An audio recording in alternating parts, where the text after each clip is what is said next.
Bismillahirrahmanirrahim. Assalamualaikum warahmatullahi wabarakatuh. Waalaikumsalam warahmatullahi wabarakatuh. Ila hadratin Nabil Mustafa Sayyidina Muhammadin sallallahu alaihi wasallam wa ala alihi wa ashabihi wa azwajihi wa dzurriyyatihi wa ibadillah lahumul Fatihah. A'udzu billahi minasyaitonir rajim. Alhamdulillahi rabbil alamin arrahmanir rahim maliki yaumiddin. Iyyaka na'budu wa iyyaka nasta'in ihdinas siratal mustaqim siratal ladzina an'amta 'alaihim ghairil maghdubi 'alaihim waladdallin.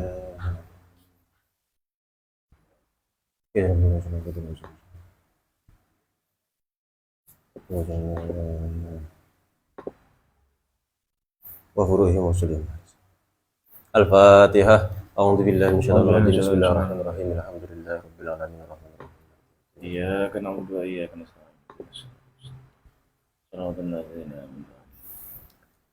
Alhamdulillahi rabbil alamin. Assalatu wassalamu ala asrofil anbiya wal mursalin sayyidina Muhammadin nabil qasim amin wa ba'du. Rabbi shrah li sadri wa yassir li amri wa hlul 'uqdatam min lisani yafqahu qawli. Allahumma arinal haqqo haqqan warzuqna ittiba'ah wa arinal batila batilan warzuqna ijtinabah. Radina billahi rabbil bil islami dina wa bi sayyidina Muhammadin nabiyya wa rasula wa bil qur'ani imama. Amma ba'd.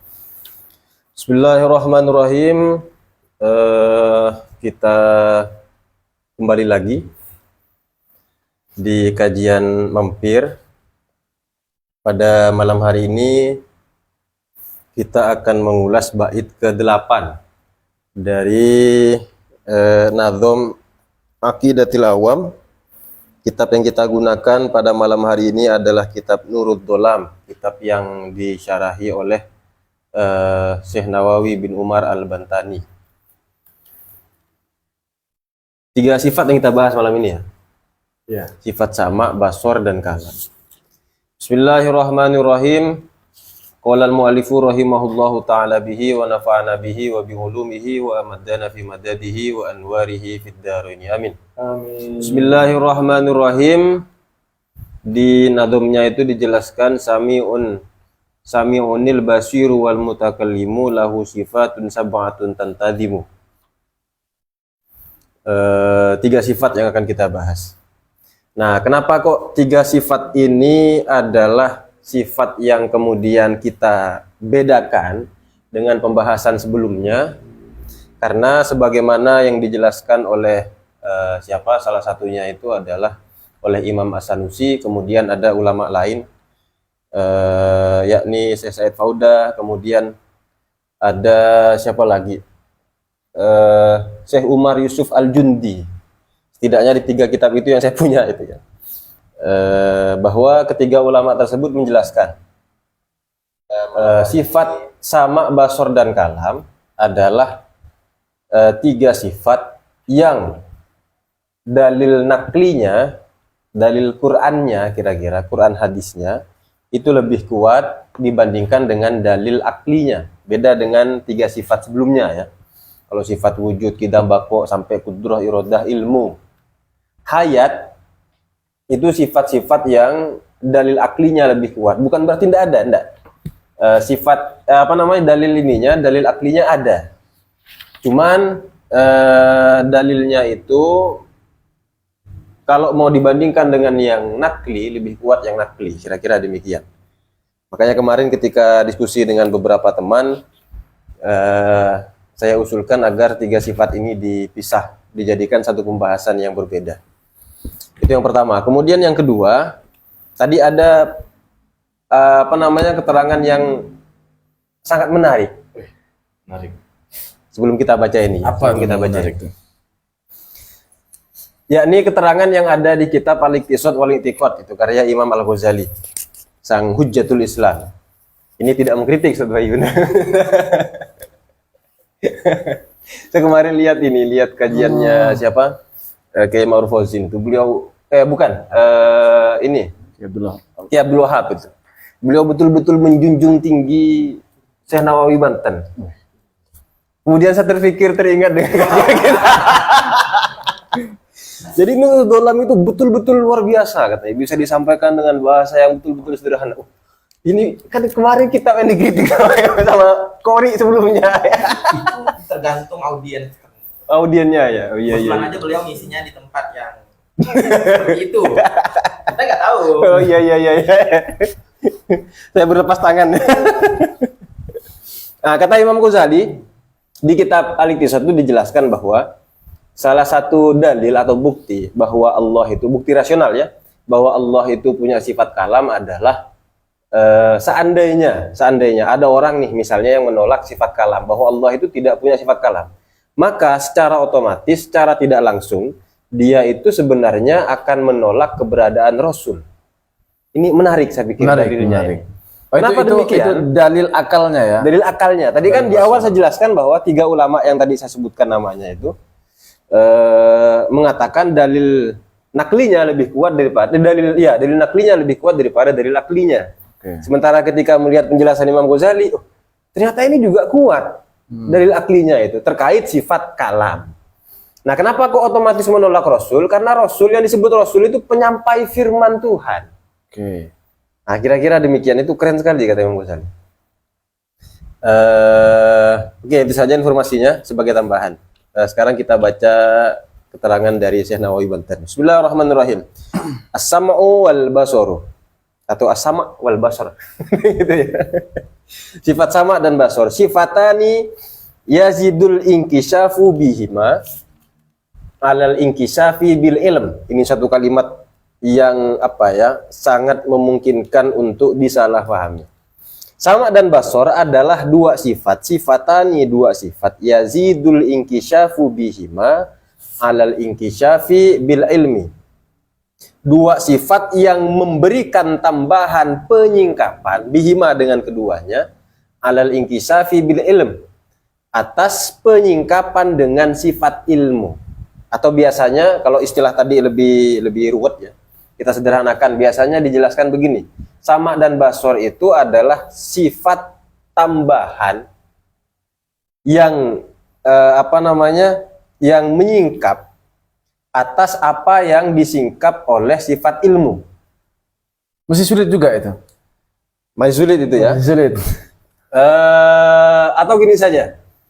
Sebagian itu ada yang menjelaskan bahwa sama dan basor punya fungsi menyingkap. Kira-kira begitulah bahasanya. Fungsinya atau kinerjanya adalah menyingkap sesuatu sehingga sesuatu itu menjadi jelas. Ilmu juga sama. Fungsinya adalah menyingkap sesuatu sehingga sesuatu itu menjadi jelas. Bagi siapa? Bagi Allah tentunya. Nah, kalau ketiga sifat ini punya fungsi sebagai penyingkap, terus apa bedanya? Nah, kemudian ada penjelasan. Bedanya adalah bahwa sifat sama dan basor adalah sifat yang memberikan tambahan penjelasan atas sifat ilmu. Jadi kira-kira kesannya itu begini. Allah mengetahui dengan sifat ilmu, udah tahu Allah itu. Kemudian sudah jelas itu bagi Allah, kemudian diperjelas lagi oleh sifat sama dan basor. Kesannya begitu ya. Kesannya begitu, padahal tidak demikian. Maka tadi di awal saya katakan bahwa kalimat sederhana ini sangat memungkinkan untuk disalahpahami kalau tidak mengetahui istilah-istilah teknis yang ada di dalam tauhid. Misalnya dalam konteks ini adalah yazidu tadi, atau diistilahkan biasanya dengan zaidan, sifatun qaimatun zaidatun, sifat yang menetap pada zat Allah yang sebagai tambahan. Oke. Zaidah atau yazidu di sini diterjemahkan dengan tambahan. Apa sih yang dimaksud dengan zaidah atau yazid dalam konteks ini? Maksudnya adalah bahwa sifat sama dan basor fungsinya menyingkap, dan keduanya ini berbeda dengan singkapannya, kira-kira begitu. Singkapannya itu berbeda dengan singkapan dari sifat ilmu. Itu yang ingin ditekankan. Pendek kata begini, sama basor dan ilmu adalah 3 sifat yang berbeda. Oke. Itu perbedaannya apa? Wallahu a'lam bishawab. Ya. Itu bukan kata saya, tapi salah satunya yang saya temukan itu di Tahqiqul Maqam. Di sini dijelaskan ya? oleh Imam Al-Bajuri, fayajibu alaina, wajib bagi kita i'tiqadu dzalika, untuk meyakini hal itu, meyakini sama basor itu, wa in kunna la numayyizu bainahuma. Meskipun kita tidak mengetahui perbedaan keduanya. Apa perbedaan antara sama dan basor? Kalau teman-teman lihat pembahasan sama dan basor itu rata-rata itu dijadikan satu bab pembahasan. Sama basor udah. Yang mana keduanya itu adalah sifat yang sifat yang kalau di kifayah ini yakni wahuma sifatani qaimatani bidatihi ta'ala yata'allaqani bikulli mawjudin. Udah, itu satu definisi untuk dua sifat. Disamakan begitu.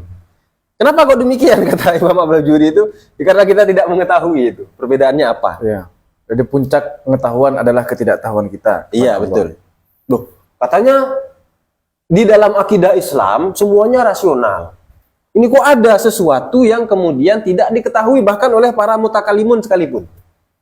Nah, yang perlu diketahui dalam konteks ini adalah istilah rasional itu sendiri. Yang disebut dalam akidah Islam semuanya rasional itu adalah bahwa di dalamnya tidak ada kaidah-kaidah atau penjelasan-penjelasan yang bertentangan dengan akal. Oke.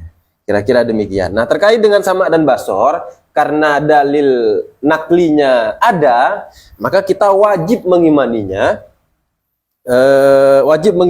Meskipun kita tidak mengetahui perbedaannya. Wabil jumlah, fayajibu alaina i'tiqadu anna kullan minas salasah. Maksudnya ini sama basor dengan ilmu, khilaful akharin.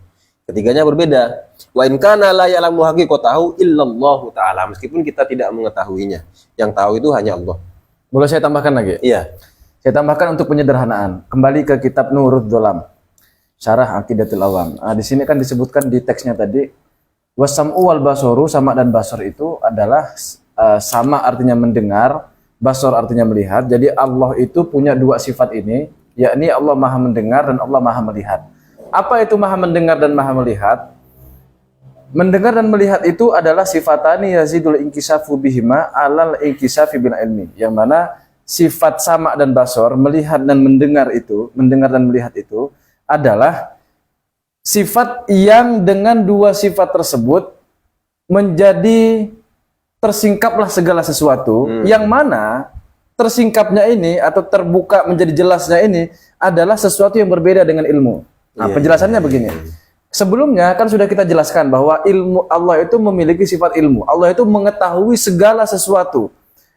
Allah mengetahui segala sesuatu itu sudah dengan jelas secara keseluruhan. Titik sampai di situ.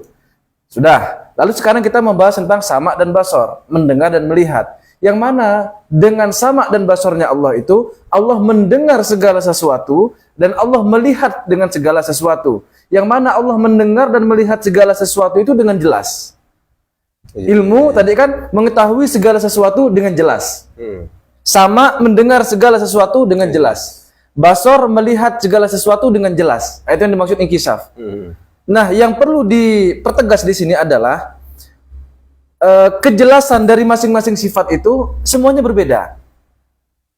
Allah mengetahui segala sesuatu dengan jelas. Mendengar segala sesuatu dengan jelas. Yang mana dua hal ini adalah sesuatu yang berbeda. Demikian pula dengan yang basor. Allah melihat segala sesuatu dengan jelas. Itu semuanya berbeda. Beda dengan manusia.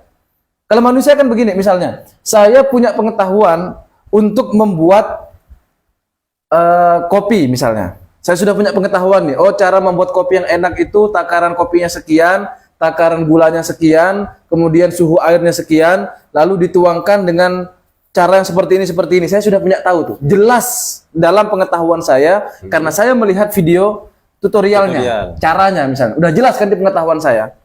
Pertanyaannya, mana yang lebih jelas bagi kita manusia ini?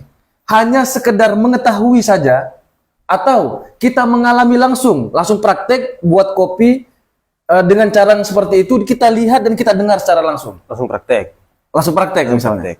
Mana yang lebih jelas? Hanya sekedar ilmu saja, atau ada tambahan dari mendengar dan melihat? Ada tambahan kan kalau kita kan. Artinya pengetahuan kita itu menjadi bertambah. Kalau manusia ya, sekali lagi, pengetahuan kita itu yang awalnya menurut kita sudah jelas, kemudian akan menjadi bertambah ilmu kita dengan melihat dan dengan mendengar secara langsung. Kan begitu? Nah, berbeda dengan Allah. Allah itu tanpa, misalnya ya, tanpa sama dan basar pun ilmunya Allah itu sudah jelas. Sudah tahu secara keseluruhan. Lalu yang disebut dengan yazidu, tambahan di sini apa? Yang mana sifat sama dan basar memiliki inkisaf, menjadi jelas segala sesuatu, yang mana setelah segala sesuatu itu jelas, ini adalah tambahan bagi sifat ilmu. Maksudnya tambahan itu bukan ilmunya Allah bertambah, bukan. Iya, iya, iya. Tapi yazid bertambah atau ziyadah di sini adalah istilah teknis dalam ilmu kalam yang dimaksud tambahan di situ maknanya adalah berbeda. Iya, berbeda. Berbeda maknanya itu. Jadi Artinya inkisafnya sama berbeda dengan inkisafnya basor. Inkisafnya sama dan basor berbeda dengan inkisafnya ilmu. Nah, itu dia. Iya, iya. Jadi Poinnya di yazid, situ ya. yazid atau ziyadah tambahan itu jangan serta-merta diartikan menjadi tambahan, bukan begitu. Tapi sifatani, dua sifat sama dan basor itu yazidu al-inkisafu. Inkisafnya sehingga menjadi jelas segala sesuatu, singkapannya itu adalah sesuatu yang berbeda, inkisaf yang berbeda alal inkisafi bil ilmi, gitu. Iya, iya, iya, iya. Terjemahannya jadinya begitu.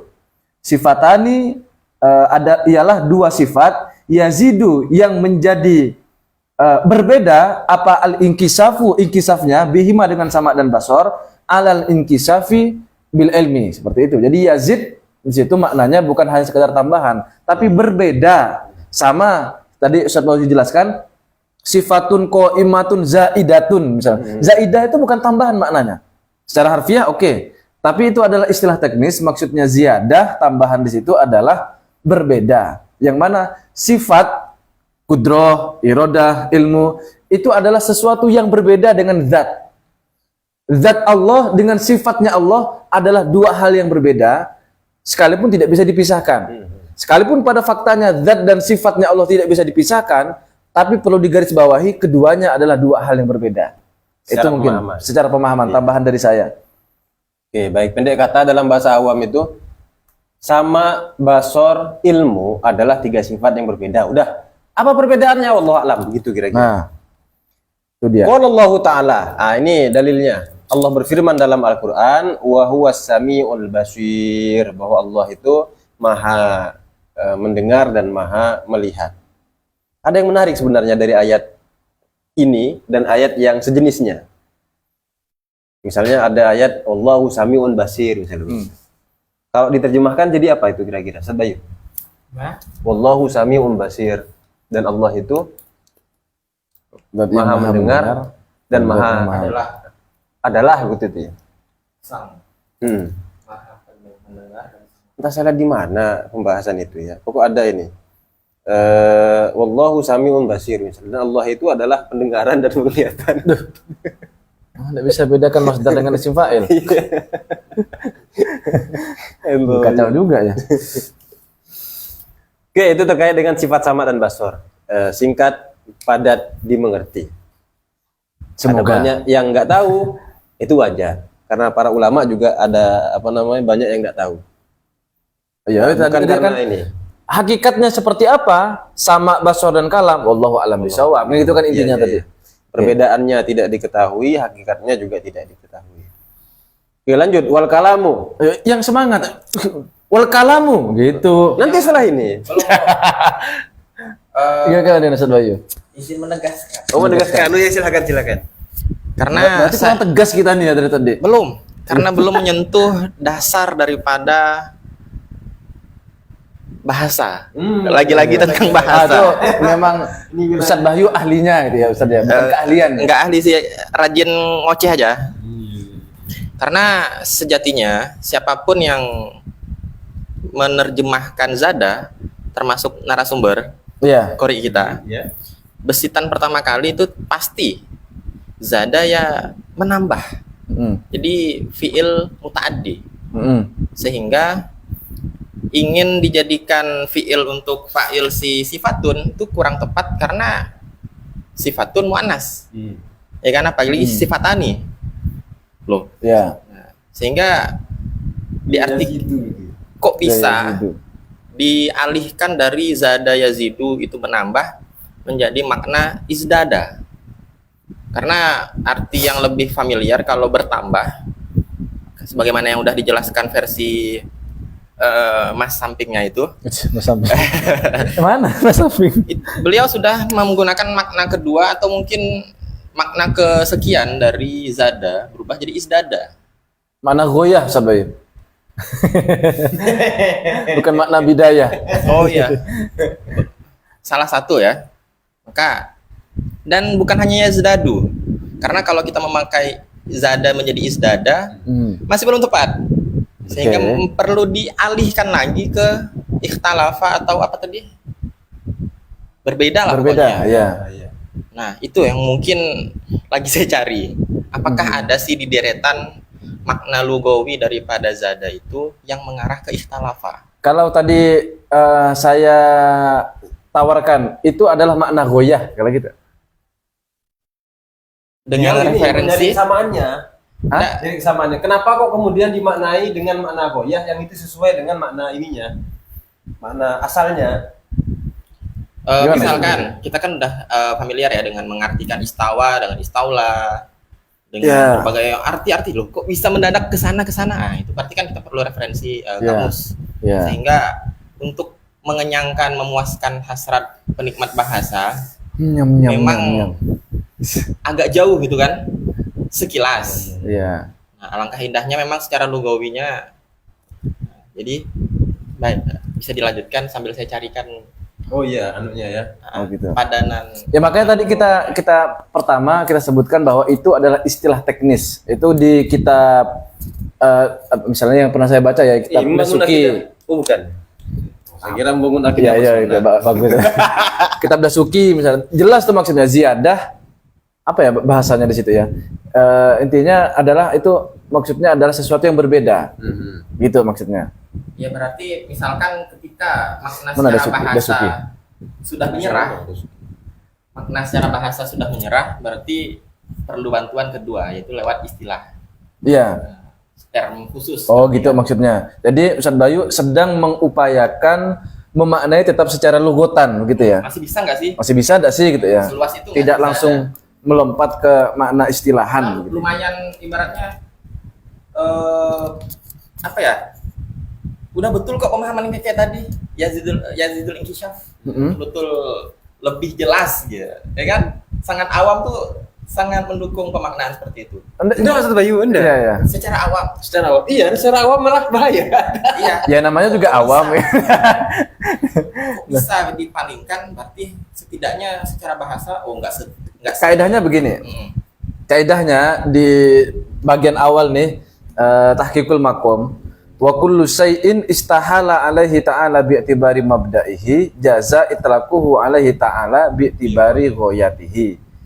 Jadi segala sesuatu yang ketika disandarkan kepada Allah itu bermasalah, kira-kira begitu, mustahil disandarkan kepada Allah menggunakan makna mabda'nya, menggunakan makna bidayahnya, maka boleh bagi kita menggunakan makna goyahnya. Contoh nih, contoh Allah marah misalnya. Masa Allah betul-betul marah dalam artian itu adalah emosional, sifat psikologis? Kan tidak mungkin kan? Sifat kejiwaan kan itu tidak mungkin Tuhan seperti itu. Jadi makna goyahnya apa dari marah itu? Kalau orang sudah marah itu, dia tidak mau berkomunikasi. Saya dengan teman saya misalnya A, yang awalnya berteman akrab, saling tegur sapa, saling ngobrol, mungkin saya beberapa kali memberikan hadiah dan seterusnya. Tapi karena sudah marah saya tidak mau berkomunikasi, saya tidak mau memberikan sesuatu lagi kepada dia. Itu makna goyah daripada marah. Jadi marah sama dengan tidak mau komunikasi, tidak mau memberi. Jadi ketika disebutkan Allah itu marah, maksudnya bukan Allah itu ngomel-ngomel misalnya, atau bermuka cemberut, atau kemudian hal-hal yang lain lah yang konotasinya itu tidak layak disandarkan kepada Tuhan, maka kita menggunakan makna goyahnya. Demikian pula di sini menambah nih, yang mana kedua sifat tersebut sama dan basor adalah dua sifat, yang mana inkisaf dari kedua sifat tersebut menjadi tambahan, menjadi bertambah alal inkisaf, atas inkisafnya bil ilmi, dengan sifat ilmu. Seolah-olah kalau kita paksakan maknanya bertambah, berarti inkisafnya sifat ilmu kurang dong, sehingga harus disempurnakan dengan sama dan basor. Akan bermasalah. Maka diberikan makna tambahan di situ adalah berbeda. Jadi makna goyahnya. Ya sederhananya kan ketika sesuatu itu mustahil kayak istaula, Ya, istawa, mustahil. dengan arti duduk, Mm-mm. tinggal, bersemayam, mustahil, kita menggunakan istilahnya mentakwilkan. Ya, Nah, apakah teknis yang dipakai ketika mengartikan Yazid menjadi Yahtalif itu udah ke takwil atau enggak sampai takwil kok, hanya sekedar logotan keistilahan, atau enggak kok itu logotannya udah luas. nah, kalau lugotannya tidak tahu ya saya seberapa luas Tapi makna jawaban ziyadah sementara itu. kita itu lebih ke istilahan. Istilahan, aja. Secara jawaban istilah itu sementara. udah sah-sah aja. Ya. Oke, baik. Kita lanjut ya. Tikus juga. Ya tikus juga. Zada kan? Zada. Berarti itu anu ya, tuh PR-nya Ustaz Bayu. Cara bacanya itu ya Zidul Inkisyafu ya. Inkisyafa. Ya, inkisafu. Inkisyafa. Yazidul Inkisyafi, betul. Mm-mm. Kalau dibaca Inkisyafa nggak masuk nanti karena itu sifatnya. Heeh. Masih mau beliau. Sifatani yazidani begitu. Harusnya kalau yang jadi fa'ilnya adalah sifatani. Atau kalau sifatun yazidatun, yazidatun masih tazidu, nah, begitu. Karena itu fa'ilnya adalah al-inkisyafu, maka yazidu kalimatnya itu sudah tepat. Begitu Ustaz Bayu ya? Iya. Oke, lanjut. Wal kalamu, sifat kalam sekarang. Huwa sifatun azaliyatun qaimatun bidatihi ta'ala. Bentar, kalau Allah Ta'ala sudah belum? Sudah, huwa sudah samiul ya. basir tadi. Oke. Kalam adalah sifat yang azali yang menetap pada zat Allah.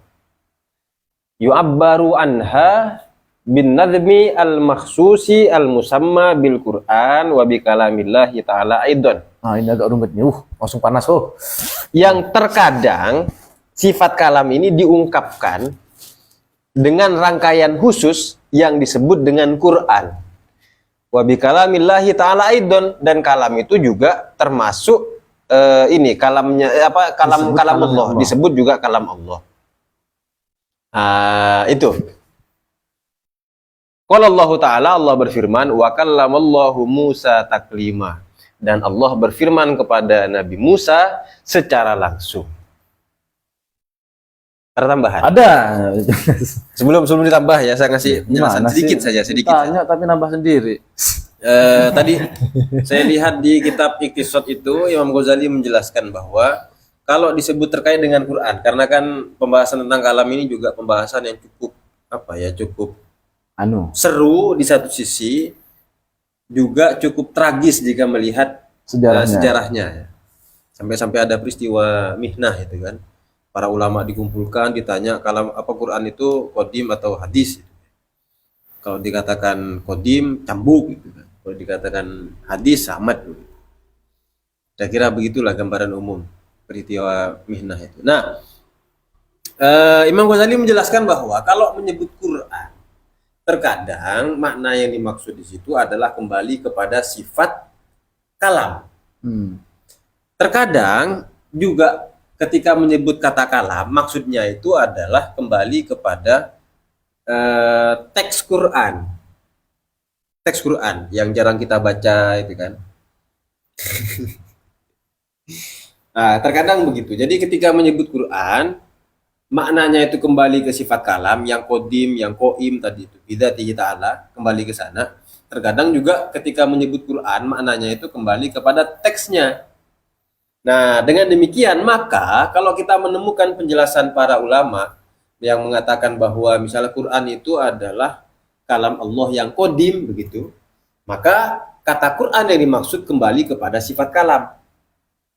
Quran itu kodim misalnya begitu, maka kalam yang dimaksud di situ kembali ke sifat kalam. Quran itu. Sementara kalau misalnya dikatakan Quran itu baru, maka makna atau yang dimaksud dengan Quran di situ kembali ke teks, ke teksnya. Tapi kalimat ini berbahaya kalau disampaikan kepada khalayak umum. Ya, itu kan perlu ditegaskan juga tuh. Ini menyampaikan khalayak umum. Tidak terlalu umum lah ini. Ini kan sudah majelis kan, sudah betul-betul niat belajar. Tapi kalau majelisnya hanya cari hiburan, komedi-komedi ya. Komedi. Jadi saya tambahkan dulu ya sambil cari-cari apa itu. dulu, diselesaikan dulu teks. Oh iya. Baru ada tambahan-tambahan. Oke. Enggak, biar enggak kemana-mana dulu maksudnya. Maksudnya supaya terarah tetap dengan tema yang sama. Iya, iya. Supaya tidak apa nanti sudah bahas pembahasan yang lain walaupun masih satu tema, tapi lanjut lagi ke bagian awal kan agak membingungkan. Ini ada sudah Ada, kan. ya. Betul ya, oh iya ada. Kan di sini disebutkan bahwa sifat kalam ini adalah yu'abbaru anha binadhami al-maqsusi al-musamma bil Qur'an. Wa bi kalamillahi ta'ala aidon. Jadi ketika disebut kalam, istilah kalam ini biasanya digunakan untuk Quran dan biasanya digunakan untuk sifat kalamnya Allah. Jadi penggunaan kata kalam ketika disebutkan kalamnya Allah itu ada dua maknanya. Satu yang dimaksud adalah Quran, yang satu yang dimaksud adalah kalamullah. Itu yang dimaksud di sini kan. Nah, jadi kita harus pertegas dulu kalau ada orang yang bertanya statusnya kalam itu qadim atau hadis misalnya. Maka kita perlu bertanya dengan tegas, yang kamu maksud dengan Quran tadi itu atau dengan kalam barusan itu yang mana? Yang Quran sebagai lafal tulisan yang kadang ada covernya juga, kadang juga tidak ada covernya karena sudah lama ya. Atau yang dimaksud adalah sifat kalamnya Allah. Kalau yang dimaksud adalah tulisan, kemudian ada kertasnya, ada covernya dan seterusnya, itu hadis baru berarti makhluk itu berarti. Tapi kalau yang dimaksud dengan Quran atau kalam di situ adalah kalamullah, sifatnya Allah, maka jelas qadim. Satu, itu tetap tambahannya ya. Kemudian yang kedua, menarik. Kasih menarik dulu. Kenapa istilahnya sabdanya Rasul, ucapan Nabi itu kok disebut dengan hadis? Sebenarnya untuk mempertegas bahwa ucapan Nabi bukan ucapan Allah.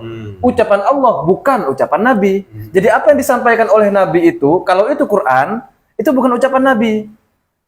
Makanya khusus untuk ucapan Nabi disebut hadis. Itu disebutkan dalam Al-Qawaidul Asasiyah fi Ilmil Mustalahil Hadis. Siapa Syed Alawi Al-Maliki itu definisi secara lughatan al-hadis maknanya itu adalah diddul qadim.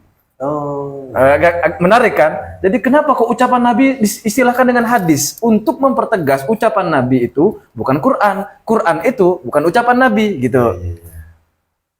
Yang menariknya lagi hadis qudsi. Hadis tapi qudsi. Itu karena maknanya dari Allah, ucapan itu sendiri, ucapannya itu, kata-katanya dirangkai oleh Nabi, maka disebut hadis tetap. Tapi karena maknanya dari Allah, disebut qudsi. Ya gitu kan. Menarik tuh. Itu dua tambahan dari saya. Cerdas Ustaz. Dua penarikan. Kirain mau bilang cerdas. Siap-siap saya. Jelas. Nah, yang dimaksud dengan kalam Allah yang sedang kita bahas di sini, yang azaliyatun qaimatun bidzatihi ta'ala, yang menetap pada zat Allah itu apa? Yakni kalamuhu ta'ala laisa biharfin wala sautin. Nah, kalamnya Allah itu tidak berupa huruf, tidak berupa suara. Nah. Bal bi kalamin qadimin, tetapi dia adalah kalam yang qadim, yang tidak bermula. Kan? Didul hadis. Nah, kenapa kok dikatakan bukan huruf, bukan suara? Karena huruf dengan suara itu sesuatu yang bermula dan berakhir. Ada permulaannya, ada akhirnya. Sementara kita tahu bahwa zat yang qadim mustahil disifati dengan sifat yang hadis. Pasti dia itu memiliki sifat qadim. La awwala lahu. Yang tidak bermula. La awwala lahu wa la akhira lahu. Tidak bermula dan juga tidak berakhir. Kalau di mana di Kifayatul Awam kemarin agak jelas. Ini enggak move on nih dari Kifayatul Awam nih. Ya, kitab favorit soalnya. Ada banyak kesan. Ya, jadi kan sejak awal konsep kalam itu, firmannya Allah itu bukan huruf, bukan suara. Kan sejak awal tuh konsepnya begitu. Kenapa bukan huruf, bukan suara? Karena kalau kalamnya Allah itu huruf suara itu ada awalan, ada akhiran. Iya. Yang memiliki awalan akhiran itu makhluk berarti. Waalaikumsalam warahmatullahi. Masya Allah. Mantan anyar, tetap ki anyar. Nah, kalau dikatakan kalam Allah itu punya berupa huruf ataupun suara, jadinya kalamnya Allah makhluk. Tidak mungkin dong seperti itu. Lalu ada anggapan, loh bagaimana dengan Quran yang ada pada kita? Kan begitu. Makanya perlu ditegaskan. Kalam Allah yang dimaksud itu, kalam itu biasanya diistilahkan untuk Quran, untuk kalam Allah yang berupa sifat tadi. Maka kembali ke penjelasan di awal itu. Ya. Untuk mempertegas bahwa kalam Allah sebagai sifat itu bukan huruf, bukan suara. Itu penjelasannya tadi. Sedangkan yang berupa huruf dengan suara Quran yang kalam Allah yang sampai kepada kita itu makhluk. Cuman ketika disebut dengan kalam Allah penggunaannya dua itu tadi. Ya. Nah, maka kita harus pertegas dulu. Oke, itu ya. Ya, Oke. Ustaz Bayu? Mungkin bisa dipertegas lagi. pertegas. Tadi kan untuk menerjemahkan asam uwal basoru. Duh, kembali ke sana lagi. Udah, ya lanjut. Intro. Intro. Ya kan analoginya tuh ketika menerjemahkan asam uwal basoru, kita menggunakan maha mendengar, maha melihat, Ya, padahal atau pendengaran Allah, penglihatan Allah. ya. Kenapa nggak dilakukan yang sama ke al-kalam? Sehingga antum nerjemahinnya apa? Versi terenak antum. Berfirman. Berfirmannya Allah. Allah berfirman. Ya, berfirmannya Allah. Itu ya. Iya. Karena kalam itu istilah yang lebih umum. Itu alasan saya. Kalam itu terkait terjemah. Kalau misalnya kalam itu lebih umum. Artinya itu kata yang bisa dipakai kepada makhluk juga. Kalau berfirman kan tidak mungkin kita mengatakan Ustaz Bayu berfirman. Gawat. Jangan dibayangkan. Jangan. Enggak, maksudnya gini, ketika dari awal kita udah memilih satu dari segi jenis pemaknaan, misal kita dari segi bentuk aja lah, sam'u basor kan masdar, sehingga kalam juga apa dia bentuknya? Apa? Firman juga ada, bukan berfirman. Firman. Nah, kalau bilangnya firman, sehingga dia nggak lari ke Dikira nama kata orang nanti. kerjanya. Ya kan?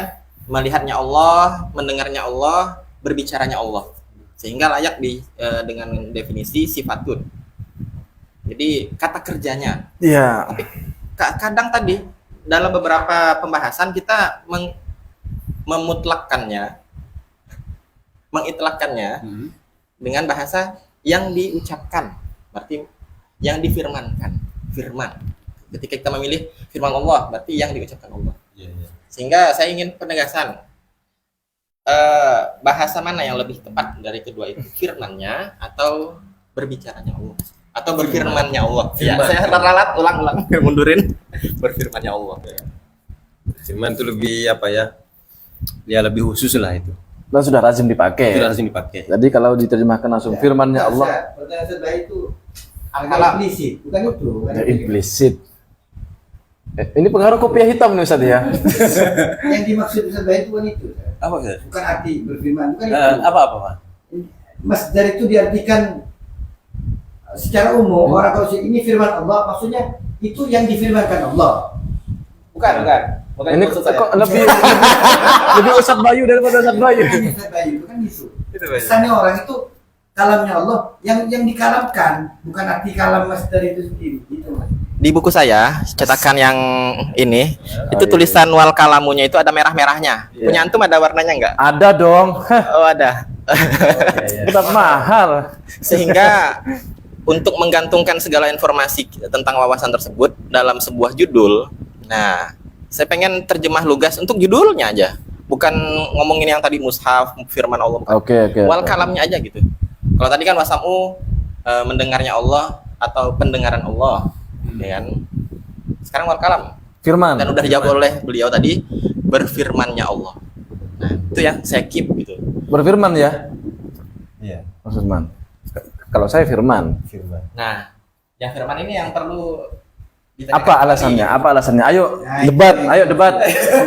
Jadi Ustaz Bayu mempertanyakan sampai mengertikan firman atau berfirman gitu maksudnya.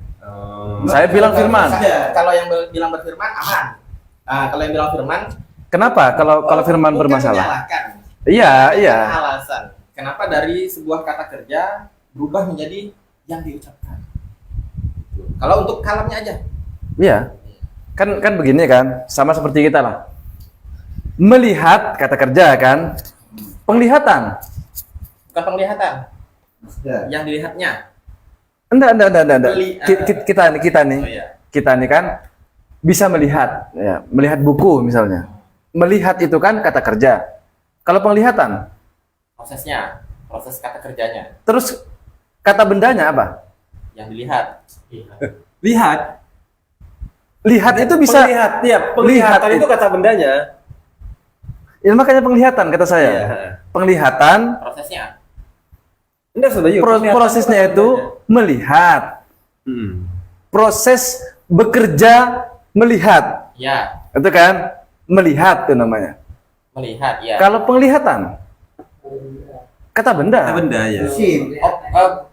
Objek yang dilihat, berarti Iya. Anda ingin mengartikan objek yang dilihat itu penglihatan. Ya bukan. Berarti kata bendanya apa itu? Ya itulah kalau yang saya pahami penglihatan. Ini kata netizennya apa nanti? Intinya kalau masdar itu isim, Ustaz. Iya tahu Ustaz. Isim. Ini saya tegaskan lagi. Ngomong-ngomong tentang masdar. Masdar itu walaupun dia isim, kata benda, secara itu terjemahan umum. Padahal isim itu kata kerja loh. Tapi tidak berwaktu. Itu dia perbedaannya. Nah itu baru tahu saya. Gimana penjelasannya tuh? Isim kata kerja tapi tidak berwaktu. Hah. Atau kita tambah lagi nih, bukan Gini. bukan Lepas dulu Ustaz, anunya tasnya itu. fikih tasawuf ini. Alat-alat untuk ketiga rukun yang ini. Kok tadi gini? Nggak usah jauh-jauh lah. Intinya dijawab Ustaz. Kenapa sampai ini ke nahu sorot nanti makin lebar. ini. Oke. Nggak terjadi fikihnya nanti. Nah, alasan sampean jelaskan tadi. Karena pemahaman saya firman itu sudah kata bendanya. Berfirman itu kata kerja. Firman itu kata bendanya. Iya. Jadi penglihatan, pendengaran, firman itu sama basor kalam. Beda dengan orang yang melihat atau zat yang melihat. Basir, Masuk. sami, kalim. Ini berarti sama pendengaran, basar penglihatan, kalam firman. Ya. Itu menurut Ya. saya. Terus apa tanggapan Ustaz Bayu? Masdar itu bisa diartikan dengan misalkan kayak tadi mendengar. Bisa. Masdar diartikan sama itu mendengar. Atau pendengaran. Bisa, masih bisa. Iya, Cuman, pendengaran masih bisa. Makanya sama basur nggak ada masalah. Yang bermasalah di kalam. Bukan bermasalah juga sih, perlu penambahan ziyadatul wawasan. Sehingga ketika kalam itu diterjemahkan tadi berfirman, itu sama dengan melihat. Atau Itu kata kerja, pemfirmanan. Kalau mau dipaksakan, penglihatan, pendengaran, pemfirmanan. Nah, kalau firman itu kan sudah masuk ke yang objek, ya kan? Oh, Allah berfirman, firman. Objek. Jadi sesuatu yang malfuz Allah berfirman, dalam tanda firman. kutip. Allah berfirman. Berarti kan Apa yang Allah Allah firmankan? sedang melakukan aktivitas berupa berfirman. Apa yang Allah firmankan? Ya firmannya Allah itu. Berarti firman itu kata objek Oh, itu yang maksudnya. difirmankan. Ya, belum paham saya, belum paham, belum Jadi ini Ustadz Bayu memahami firman itu sebagai Maf'ul. ya sebagai objek yang diucapkan kira-kira begitu. Kita ganti. Zaidun yatakallamu kalaman. Oke. Itu kalam. Jadi kalam tuh posisinya objek. Nah, sehingga harus ada bridging. Bridging. Harus ada Apa tuh bridging? penjembatanan yang awalnya kalam itu kita pahami dengan adalah ucapan. Kasih Zaidun mic-nya. yatakalamu kalaman. Gimana kalaman yang diucapkan ini firman bisa bermakna berfirman. Jadi Tuh. tawaran Ustaz Bayu apa? Coba kita pakai Berfirman. Allah yatakallamu kalaman misalnya. Terjemahkan di mana? Ucapan. Kalau mau pakai versi istilah hadis. Makhluk. Ya kan ini kan versi makhluk. Nah, sehingga untuk menjembatan ke versi ilahi itu perlu penjabarannya lagi. Allah berfirman apa? Firman. Nah, Firman kan? memfirmankan firman. Oke. Nah, Firmannya Tidak, itu berarti kan sendiri. begini kan. Bentar. Berarti kan begini. dalam pandangan Ustaz Bayu itu Allah menyampaikan firman-Nya. Berarti kan menjadi objek gitu kan kalau begitu kan. Sementara Adnan tadi memahami bahwa firman itu sebagai kata benda itu kan ya. Sebagai kata benda itu sebagai objeknya. Iya, Karena Udah lah. kaitannya tadi. Kalau saya di tengah-tengah, yang penting paham udah. Iya, sebenarnya ke makna itu. Iya, iya. Masalah diterjemahkan apa yang lebih tepat itu urusan Ustaz Bayu. Karena tadi bukan. Oke, bukan ya? Kan tadi nyetaknya antum-antum itu di membahasakan ini kadang diitlakkan mushaf, kadang diitlakkan ke kalamullah. Oke. Karena belum final di awal. Belum Oh, iya, selesai iya, di iya. awal gitu. Ustaz Bayu sedang mendudukkan untuk menyelesaikan itu ya. Oh iya. Kalau dari awal kita udah Menarik, menarik. mengimajinasikan sejak awal tuh kalam sebagai melihatnya, berbicaranya atau yang dibicarakan nih. Nah, itu akan lebih mudah saya rasa. Karena ini bahasa. Lagi-lagi bahasa tuh jangan di skip logo. Nah, nggak penting lah nggak. Gitu. Saya agak begitu sih. Karena Yang memang penting audiens paham.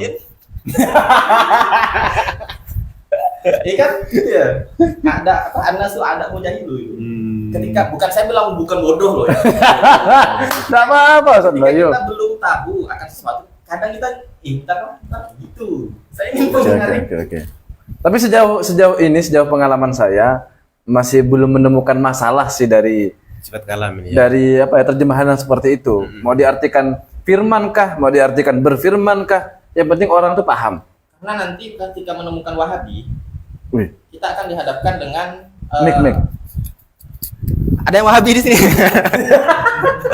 Aduh, pecinya gini semua lagi. Ketika kita menemukan spesies-spesies Wahabi, ada di antara mereka yang memaksakan bahwasanya bertangan itu harus menjadi sifat. Nah, itu kan udah lumayan loading. Tangan sifat. Kata sifat kan tinggi, kecil, kurus. Ini kok tangan jadi. Nah, sehingga sudah harus terbiasa nih. Loh, itu berbicara menjadikan sifat. Firman kok sifatun. Nah, seperti itu. gampang itu bantahannya itu. Nanti aja tapi gampang. Kita lanjut. Kita masih ada kajian dua lainnya itu. Korinya sudah menunggu dan sudah siap dengan kopiah hitamnya. Iya. Wa amma makna qaulihi ta'ala, adapun makna firman Allah Ta'ala, wa kallamallahu Musa taklima, Allah berfirman kepada Nabi Musa secara langsung tanpa perantara. Apa maksudnya? Ai asma'ahu kalamahul qadim bi jami'i dhaihi min jami'il jihati. Bukan jahat tuh ya. Bukan jahat. Dengan semua kejahatan. Menjamin Oke. jahat. Jadi yang dimaksud di situ adalah Allah memperdengarkan kalamnya Yang kodim bijami'i a'dha'ihi dengan mana nih? seluruh anggota tubuhnya Nabi Musa tentunya min jami'il jihati, dari segala arah. Jihati bukan jihad. Jihati ya betul. Itu yang dimaksud. Allah memperdengarkan firman-Nya yang kodim kepada atau dengan seluruh anggota tubuhnya Nabi Musa di satu sisi, juga diperdengarkan dari segala arah. Wa kana Jibril ma'ahu. Sementara di sisi lain, malaikat Jibril alaihissalam sedang bersama dengan Nabi Musa pada saat itu. Falam yasma ma kallamallahu bihi Musa. Malaikat Jibril itu tidak bisa mendengar apa yang Allah firmankan kepada Nabi Musa. Ini anehnya, maksudnya begitu. Wasami'a kalamahu al-qadim aidon, diperdengarkan juga firman Allah yang qadim itu kepada Sayyiduna Muhammadun sallallahu alaihi wasallam, kepada Sayyidina Muhammad Takut ditegur nanti sama beliau. Lailatul Isra, pada Bukan malam kepada, Isra. nanti ditegur sama beliau nih. Apanya? Walaupun saya paham Ya maksudnya. aidon Sayyiduna ialah Nabi kita Muhammad itu kan. Repot tuh. Yang penting paham udah. Lailatul Isra, pada malam Isra. Walaisallahu fi makanin wala jihatin. Iya. Tujuan belajar apa paham? Udah paham itu maksudnya. Walaisallahu fi makanin wala jihatin. Allah itu tidak bertempat, juga tidak berada di arah tertentu. balil makan li sami'il hadisi, tetapi tempat itu berlaku kepada pendengar yang baru. Nah, ketika misalnya Nabi Muhammad mendengarkan diperdengarkan firman-Nya Allah atau mendengarkan firman Allah di peristiwa Isra. Di peristiwa Isra. Kok Isra ya? Kok bukan Mi'raj ya? Lailatul Isra. Lailatul Isra. Malamnya maksudnya. Lebih motret di umum ya, kejadian itulah. Kejadiannya ya, bukan oke. Ketika Nabi Muhammad itu mendengar firman Allah, maka di situ tidak menunjukkan bahwa Allah itu ada di tempat yang bernama Sidratul Muntaha, bukan. Tidak juga menunjukkan bahwa Allah itu ada di atas. Nah, tetapi peristiwa itu menunjukkan bahwa pendengarnya itulah yang dalam hal ini adalah Nabi Muhammad. Nabi Muhammadlah yang berada di tempat tersebut. Nah, ini menegaskan kepada sebagian paham Wahabi ya, maksudnya jelas saja, yang menjadikan peristiwa Mi'raj Nabi Muhammad mendengar firman Allah itu dijadikan dalil bahwa Allah itu ada di atas. Padahal tidak, ini udah jelas ini dalilnya nih. Teksnya maksudnya. Oke, lanjut. Kalau mau yang lebih nanti di buku saya ada. Buku yang mana? Promosi tok. Salah sendiri nggak punya buku. Wa yusma'u kalamul qadim aidon. Allah juga memperdengarkan kalamnya fil qiyamah di hari kiamat, wal jannah dan di surga, bi ghairi sautin tanpa suara, wala harfin dan tanpa huruf, Di sini wala kurbin pakai nun. Wa nasma'u. Hah? Ada Pakai nun di ya? bawah, Ustaz. Ada takdidatnya. Oh, enggak ada punya saya. Wa fi ba'dil akhar, wa fi ba'dil akhar yusma'u. Oh, Isma'u ya. Keren berarti kitab. Tanpa suara, kemudian tanpa huruf, wala kurbin wala bu'din. Tidak dekat juga tidak jauh. Kama nara dzatahu ta'ala, sebagaimana kita Amin. melihat zat Allah fil akhirah di akhirat, min ghairi sibhin wala mithlin, tanpa ada keserupaan, tanpa ada kesamaan. Wala dakhilal jannah, dan dia tidak berada, Allah maksudnya tidak berada di dalam surga, wala kharijan anha, dan juga tidak berada di luar surga. Itu penjelasannya. Jadi kesimpulannya adalah bahwa satu, ketika Allah berfirman kepada Nabi Musa atau kepada Nabi Muhammad, maka di situ tidak menunjukkan kebertempatan Allah, tidak menunjukkan Allah itu ada di arah tertentu. Pun juga di kejadian misalnya peristiwa kiamat, kemudian di hari kiamat, kemudian di surga, Allah itu berfirman tanpa suara, tanpa huruf, tidak dekat, tidak jauh. Sebagaimana kita melihat Allah nanti di surga, di akhirat, Amin. tanpa kemudian ada konsekuensi yang mencederai kesucian Allah. Dan Allah itu ketika misalnya kalimat kita akan melihat Allah di surga, bukan berarti kemudian Allah yang ada di surga, bukan. Kita kembali ke kaidah tadi yang dijelaskan oleh Syekh Nawawi, balil makan lisami al hadis. Jadi ketika ada kalimat kita akan melihat Allah di surga, maksudnya itu adalah kita yang ada di surga, dan ketika kita di surga kita diperlihatkan zatnya Allah dan sifat-sifat ma'aninya. Oke, sementara itu dulu ya, karena kajian kita masih banyak ini. Jadi intinya kalau belajar tauhid yang penting paham. Selesai.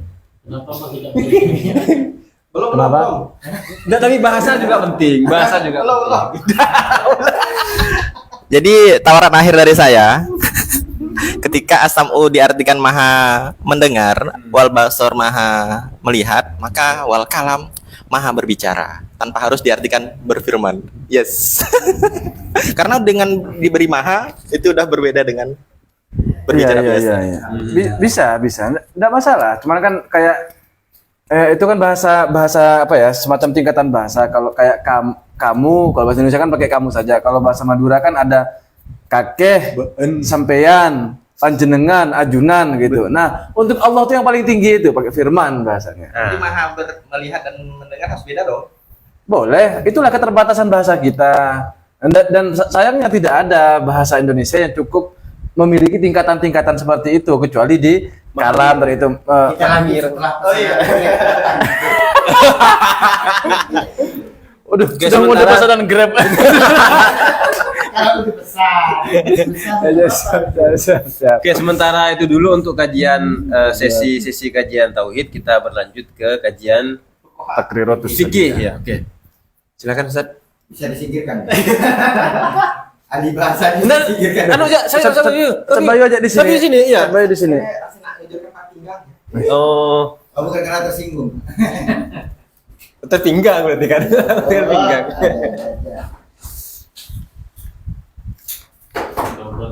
Wallahu a'lam bishawab. Kayak ini Ustaz. Ya.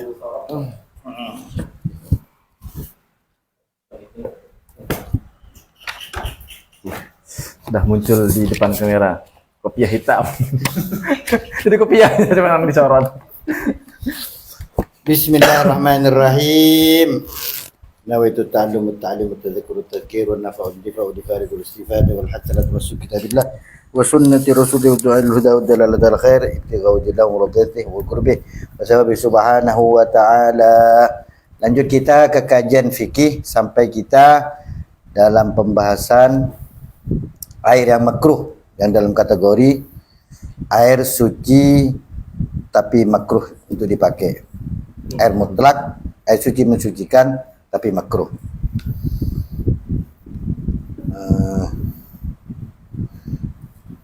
Wa syurutu karahiyatil ma'il musyammasi. Adapun syarat-syarat kemakruhan air yang terkena matahari itu ada tis'atu syurut, 9 syarat.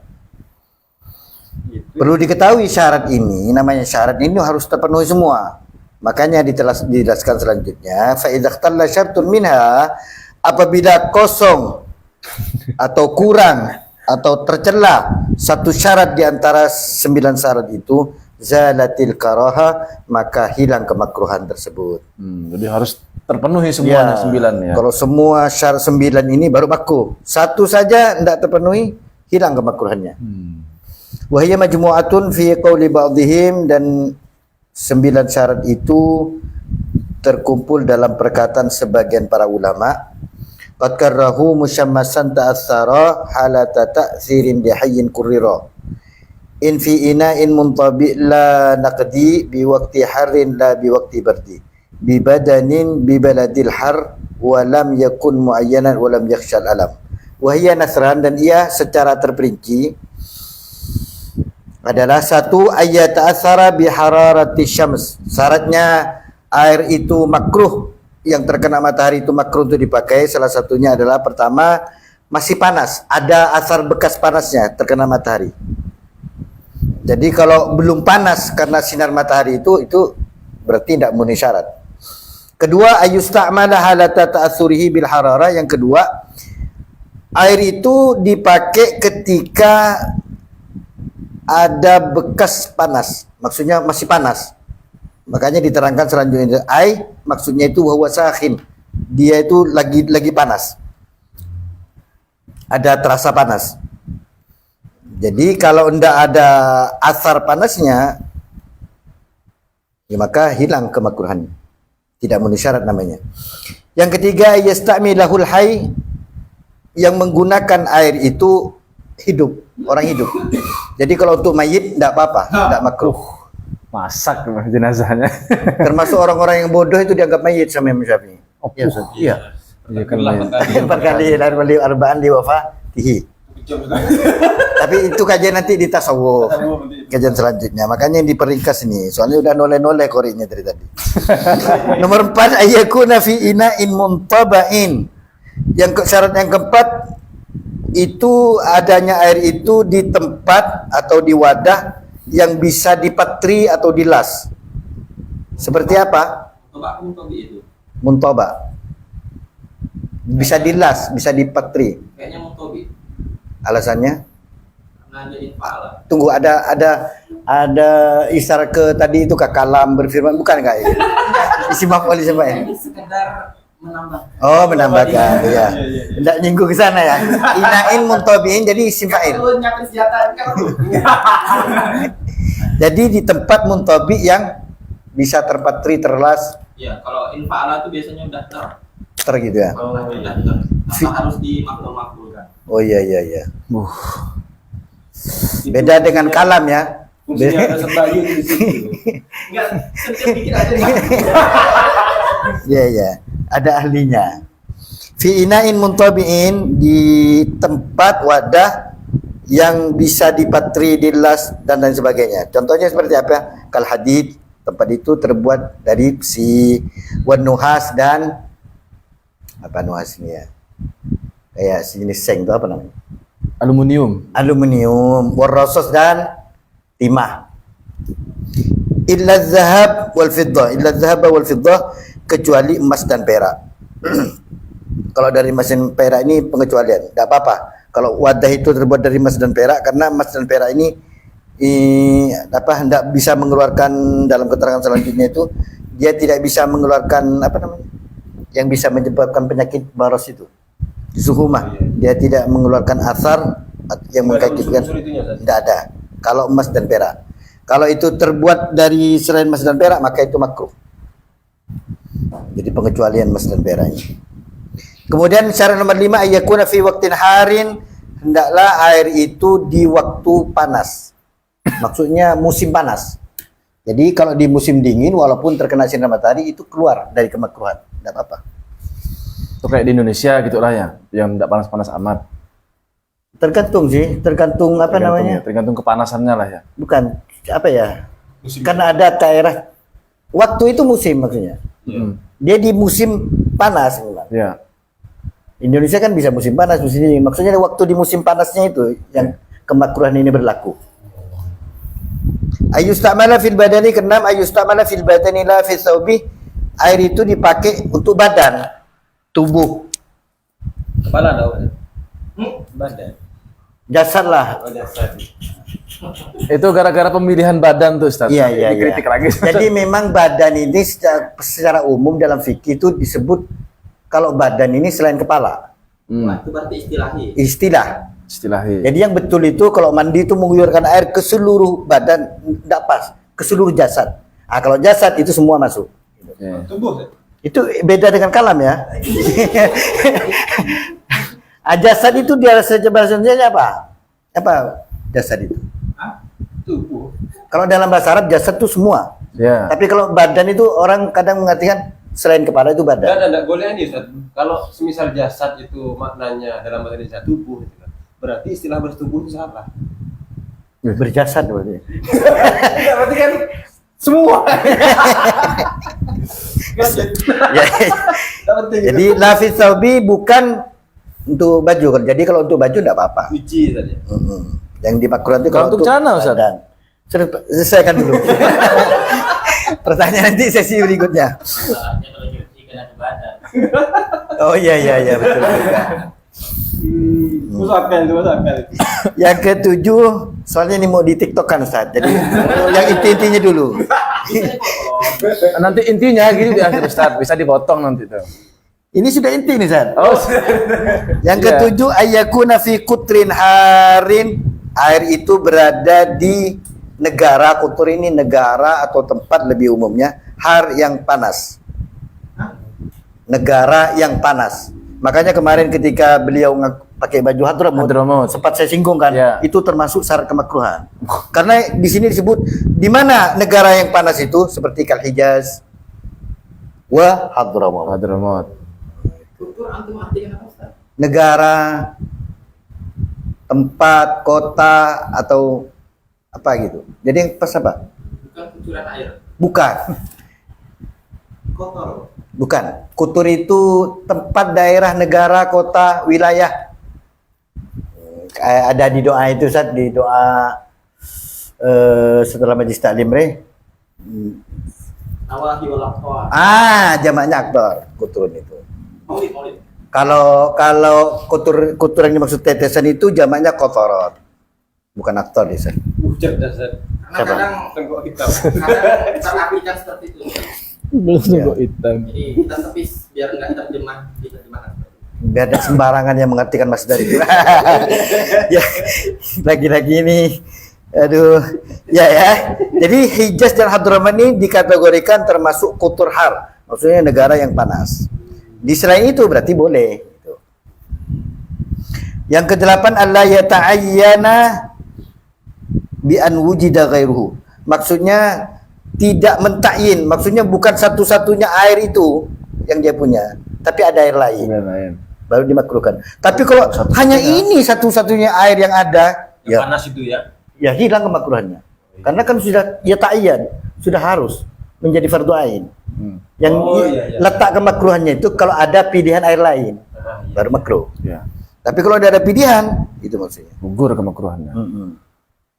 Jadi secara bahasa apa artinya ini? Allah ya ta'ayyan, hendaknya air itu bukan satu-satunya kalau bahasa umum.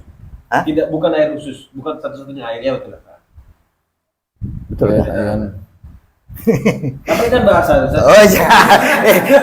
Ya, Ustaz, lucu. Perlu juga ada lugatan istilahan, Ustaz. Nama Allah itu Pak Center. Ya.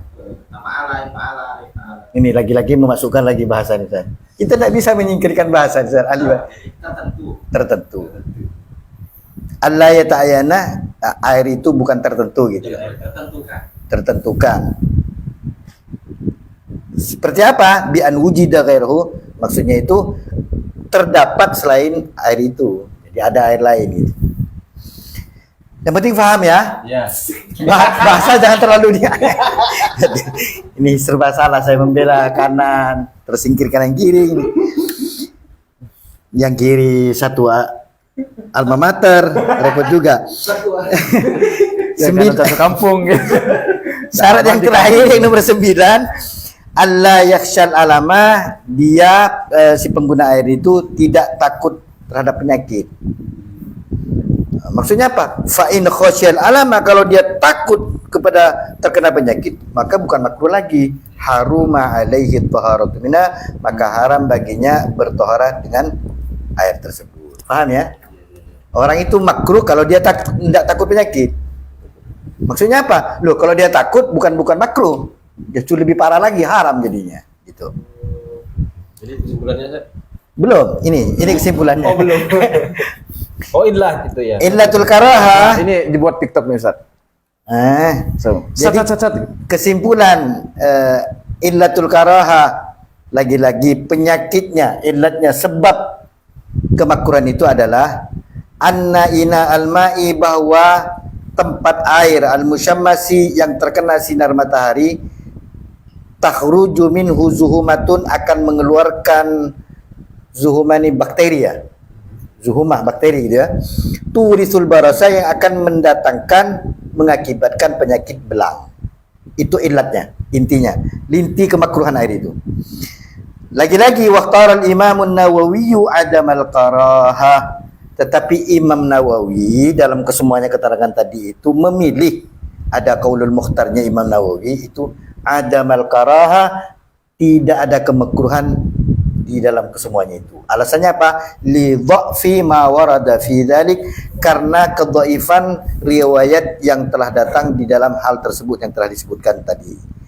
Ini ditegaskan oleh Safwatuz Zubat, kama qala sahibu Safwatuz Zubat di akhir nazamnya itu, waqtira fi musyammasin la yukrahu, dan ada kaul yang dipilih oleh Imam Nawawi di dalam bab air yang terkena sinar matahari, la yukrahu, tidak makruh. Wah, ini lebih ringkas lagi. Jadi kita tidak pusing-pusing bahas yang 9 syarat, Ustaz. Udah, tidak makruh gitu. Oke, ini bagian itu saya tanyakan, nanti saya cut lalu dipotong di situ ya. Oke. Ini nih, saya di-cut. Ini tambahan apa? Enggak. Oh iya. Buat konten biasa, karena kan begitu teman-teman. Kalau nggak muncul di YouTube berarti itu Silakan. Oke, dari pembahasan kita tadi terkait 9 syarat air yang makruh, air musammas yang dimakruhkan untuk dipakai, ada enggak pendapat yang gampang supaya tidak makruh menggunakan air musammas itu? Ada enggak Ustaz kira-kira? Ada ini yang dijelaskan tadi itu. Nah, iya Ustaz. Belum Ustaz, ini maksudnya kita membuat konten Ustaz. Langsung dijawab seolah-olah tadi belum kita bahas. acting. Oh, gitu. Karena beliau masih pemula dalam hal konten mengonten teman-teman. Oh, gitu. Ada. Ini saya bacakan di kitab Takyir gitu Ustaz. Oh, iya. Saya tanyakan lagi nih. Oke, boleh. Ini bukan tahsilul hasil kan? Bukan. Terus. Gimana? Ini ada sedikit pertanyaan Ustadz. Tadi kan ada banyak tuh syarat air musammas menjadi makruh. Jadi ada 9 syarat tadi kan. Iya. Itu kan bagi kita ini agak kesulitan. Ada enggak kira-kira pendapat yang mudah supaya menggunakan air musammas itu tidak makruh? Nah, itu dia. Ini kebetulan ini memang ditegaskan oleh pengarang kitab Takriratus Sadidah ini dengan bahasa beliau, yaitu bahwasanya di sini waqtaral Imamun Nawawi adamal karahah. Imam Nawawi memilih pendapat beliau bahwa pendapat beliau itu adamal karahah, tidak adanya kemakruhan dalam kesemuanya itu. Alasannya beliau apa? Li dha'fi ma warada fi dzalik, karena kelemahan atau kedhaifan riwayat yang telah datang dalam keterangan kesemuanya itu. Wallahu a'lam bishawab. Oh, berarti gampangnya seperti itu ya, kita Gampang. ikut Imam Nawawi seperti itu Ya, tapi jangan digampang-gampangkan, Ustaz. Enggak, misalnya untuk orang yang ini Ya, agak yang baru gimana ya, yang enggak pusing. Boleh. udah bisa di-cut jadi video. Intinya itu saja di kajian kitab fikih. Untuk selanjutnya kita akan membahas di bagian yang ketiga. Bagian yang kedua yaitu air suci, dirinya sendiri suci tapi dia tidak bisa mensucikan untuk pada selainnya. Wallahu a'lam bishawab. Kita lanjutkan kajian tasawuf berikut oleh guru kita bersama Al-Ustaz Adnan Faqih. Aduh, astagfirullahaladzim. Silakan SVDPD. kopinya dulu minum. Setelah belajar air suci kita ke orang suci. Ke tasawuf, ke pensucian. Tadi kan masalah kesucian air, sekarang kesucian diri. Iya, Bismillahirrahmanirrahim. Bismillahirrahmanirrahim. Kita akan melanjutkan kajian kitab Minhajul Abidin ila Jannati Rabbil Alamin. Kalau kitab yang saya pegang ini versi cetakan Darul Kutub Al Ilmiyah. Versi apa ini syarahnya, yakni Sirajut Thalibin, syarah yang ditulis oleh Syekh Ihsan Muhammad Dahlan Al-Jampesi Al-Kediri, ini orang Kediri beliau nih. Bismillahirrahmanirrahim. Qala Al-Imam Abu Hamid Muhammad bin Muhammad Al-Ghazali rahimahullahu taala wa nafa'ana bihi bi ulumihi wa amadana bi madadihi wa anwarihi fid dharain amin. Amin. Tsumma ma'adalika kullihi fa inna lil a'mali dhahirah ala iqaminal masail batinah. Ini di halaman 75 kalau di kitab saya. Setelah di pertemuan sebelumnya kita bahas terkait pentingnya ilmu pengetahuan, masih di alasan pertama, kenapa kok kita harus mendahulukan ilmu daripada amal? Masih di alasan pertama ini kita akan lanjutkan bahwa di sini Imam Al-Ghazali menjelaskan ma'adzalika kullihi fa inna lil a'mali dhahira ala iqa minal masail batinah. Dari semua penjelasan yang sudah diberikan di awal itu semua, dapat kita simpulkan bahwa amal-amal zahir itu memiliki koneksi, memiliki benang merah. Ada titik temu dengan masail batinah, minal masail batinah. Memiliki titik temu amal-amal zahir itu dengan gerak batin. Tuslihuha wa tufsiduha. Yang boleh jadi dengan masail batinah atau gerak hati itu boleh jadi dia memperbaiki amal-amal zahir. Bisa jadi juga gerak hati itu justru merusak amal-amal zahirnya. Contohnya apa? Amal-amal batin itu atau gerak hati itu atau gerak batin contohnya adalah kal ikhlasi war riya'i wal ujub wa dzikril minnati wa ghairihi. Contohnya ini ikhlas, lawannya adalah riya misalnya. Kemudian ujub dengan dzikril minnah atau mengingat pemberiannya Allah Subhanahu wa taala. Jadi kira-kira begini, kalau mau ikhlas ya jangan sampai ada riya. Kalau tidak mau ujub ya caranya dengan dzikrul minnah wa ghairihi dan lainnya. Famalam ya'rif hadhil masail batinah, barang siapa yang tidak mengetahui gerak hati ini, wujuha ta'thiriha, dan juga tidak mengetahui berbagai pengaruhnya fil ibadati dhahirah, dalam ibadah yang zahir, dan juga dia tidak mengetahui wa kaifiyatal ihtirasi minha wa ifdal amal anha. Kalau dia tidak mengetahui bagaimana cara mencegah pengaruh-pengaruh dari gerak batin itu, dan juga dia tidak mengetahui bagaimana cara menjaga amal dari pengaruh-pengaruh gerak batin, maka apa ini? Faqallama yaslamu lahu amalu dhahiru aidon. Maka qallama kecil kemungkinan amal-amal zahir itu bisa menjadi selamat. Kira-kira begini, kalau kita kan wajib tahu ternyata ada koneksi, ada titik temu antara amal zahir dengan gerak batin, ada titik temunya. Kalau kita tidak tahu gerak batin ini seperti apa, seluk-beluknya bagaimana, kemudian pengaruh-pengaruhnya apa, maka akan kecil kemungkinan amal zahir kita ini bisa selamat. Maka penting kita untuk mengetahui gerak batin ini. Fatafutuhu ta'atu zahiri wal batini. Maka kemudian hilanglah ketaatan-ketaatan zahir, kemudian ketaatan-ketaatan yang batin. Wala yabqa biyadihi illa asyaqa wal kadar. Maka tidak ada yang tersisa dari tangannya, maksudnya tidak ada yang tersisa dari dirinya kecuali ya hanya sekedar suram dan mencekam, kondisi yang ya tidak ada gunanya lah semuanya itu jadinya. Amal zahir sudah dikerjakan tapi tidak mengetahui amal batin, ya pada gilirannya percuma juga amal zahirnya, kira-kira begitu. Dan yang didapati adalah syaqa wal kadar. Ya, wal kadar ada tasdidnya kan di situ. Di saya soalnya sudah ada anunya ini, tidak ada tasdidnya kalau di sini. Wa hadza huwal khusranul mubin.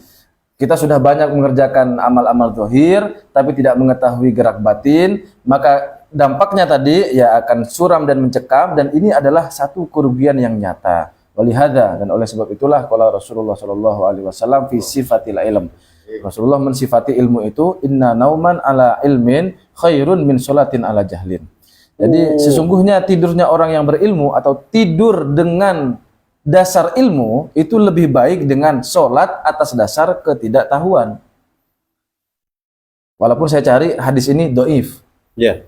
Ya, saya cari ini, ya perlu kita sebutkan juga hadis ini dhaif, tapi karena ini merupakan fadhilul a'mal supaya kita giat belajar maka bisa juga diamalkan. Fa innal amila bi ghairi ilmi yufsidu aktsara mimma yuslihu. Sesungguhnya orang yang beramal tanpa ilmu itu akan banyak sekali yang rusak amalnya daripada kemaslahatannya daripada yang memperbaiki amalnya. Wa qala Rasulullah sallallahu alaihi wasallam, Rasulullah kemudian bersabda fil ilm, tentang ilmu, innahu yulhamuhu as-su'ada'a wa yuhramuhu al-ashqiya.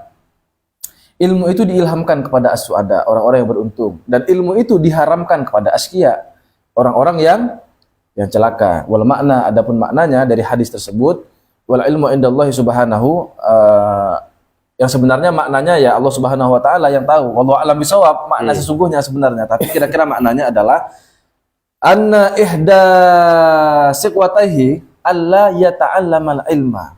Wah, ini sesungguhnya salah satu bentuk celakanya adalah dia tidak mau belajar ilmu. Jadi kan begini tadi. Amal zahir itu harus diimbangi dengan amal batin. Karena kalau amal batin itu tidak kita ketahui, maka akan mempengaruhi amal yang buruk. Bahkan amal zahirnya. Bahkan lebih banyak kalau kita tidak mengetahui gerak batin ini, kemungkinan terbesarnya amal zahirnya ini rusak. Dan bentuk celaka yang paling awal dari orang yang tidak mau belajar terkait gerak batin ini adalah, bentuk celakanya adalah dia sejak awal tidak mau belajar. Tidak mau belajar tasawuf gitu. Ya, tidak mau mengetahui atau tidak mau peduli dengan ilmu tasawuf ini, gerak batin ini. Tapi kalau ikut kajiannya online itu boleh juga. Yang penting kan nanti kan betul-betul diniatkan untuk belajar. Tidak masalah. Tsumma yasqa wa yat'abu fil ibadati ala khutbin. Barulah kemudian dia menjadi celaka, kemudian bersusah payah dalam ibadahnya. Ala khutbin, secara ugal-ugalan. Fama yakunu lahu min dzalika illa ana. Dia sudah beribadah susah payah, bahkan ibadahnya sampai ugal-ugalan, tapi dia tidak mendapatkan apapun kecuali hanya capek saja. Wal iyadu billah min ilmin wa amalin la yanfa. Kita berlindung kepada Allah Subhanahu wa taala dari ilmu dan amal yang tidak bermanfaat. Walihada, oleh karena itulah adumat inayatun ulama az-zuhad al-amilin radhiyallahu anhum, betapa besar sekali perhatiannya, penjagaan para ulama yang zuhud, yang tidak cinta dunia, yang amilin, yang mengamalkan ilmunya, radhiyallahu anhum, semoga Allah meridhai mereka semua. Bil ilmi, betapa besar perhatian mereka para ulama itu terhadap ilmu, khossatan min baini sa'irin nas. Secara khusus, yang mana ilmu itu ya kira-kira berputar-putar di manusia lah, yang mana kita semua sebenarnya butuh ilmu, diperjuangkan oleh para ulama, betul-betul diperhatikan. Tidak mau mendengarkan ilmu dengan cara hadir di majelis taklim, ya kita streamingkan, gitulah kira-kira. Kita mau bicara tauhid yang serius di kajian-kajian, misalnya diundang kemana, udah ngantuk orang, ya sudah, yang penting kita sudah iskotul wujub, gimana caranya menghadirkan kajian tauhid, ya dengan cara streaming. Bagaimana caranya menghadirkan kajian tasawuf dengan cara streaming seperti ini, supaya kita menjaga, ya bukan berarti kemudian ulama ya. Jadi kan inayatul ulama ya. Bukan berarti begitu maksudnya. Membantu ulama kita ini. Ya paling tidak membacakan apa yang sudah dituliskan oleh para ulama. Kan kita akan niat sama-sama belajar ini. Fa inna madaru amril ubudiyah. Karena sesungguhnya apa yang diperjuangkan oleh para ulama itu, atau yang diperhatikan oleh para ulama itu berputar-putar dalam urusan ubudiyah. Wa milakal ibadati wal khidmati, dan juga menjadi dasar dan fondasi bagi ibadah dan khidmah lillahi rabbil alamin, kepada Allah Subhanahu wa taala, alal ilmi, dengan atas dasar ilmu. Wa hakada, demikian pula, begitulah yakunu nadharu ulil absar, demikianlah pandangan orang yang memiliki mata hati yang tajam, atau memiliki ketajaman mata hati. Wa ahli ta'yidi wa taufiki, dan juga demikianlah pandangan orang yang mendapatkan dukungan dari Allah dan juga mendapatkan taufik dari Allah. Bukan taufik yang ini ya, tapi taufik yang fa idza tabayyana laka bihadzal jumlah, kalau sudah jelas bagimu premis-premis ini, penjelasan-penjelasan ini semua, annat ta'ata tahsulu lil abdi la tahsulu lil abdi wa la taslama lahu. Oh, ada lahnya di situ ya? Ada. Enggak ada di situ. Ini enggak ada di situ. Bahaya itu. Ya sekali, bentar saya lihat di bahasa sana. bahaya itu. Pengurangan dan penambahan. Iya ya, di sarahnya nih ada nih. Oh, bahaya ini. Anna ta'ata la tahsulu lil abdi wa la taslamu lahu illa bil ilmi. Fayalzamu idzan taqdimuhu fi sya'nil ibadah. Oke. Setelah engkau mengetahui dengan semua penjelasan ini bahwa ketaatan tidak mungkin bisa dihasilkan dan tidak mungkin bisa selamat bagi seorang hamba itu illa bil ilmi, kecuali dengan atas dasar fondasi ilmu pengetahuan, maka wajib bagimu untuk mendahulukan ilmu dalam urusan ibadah. Nah, itu kesimpulan dari alasan pertama kenapa kok kita harus mendahulukan ilmu daripada ibadah. Itu alasan pertamanya Imam Al-Ghazali.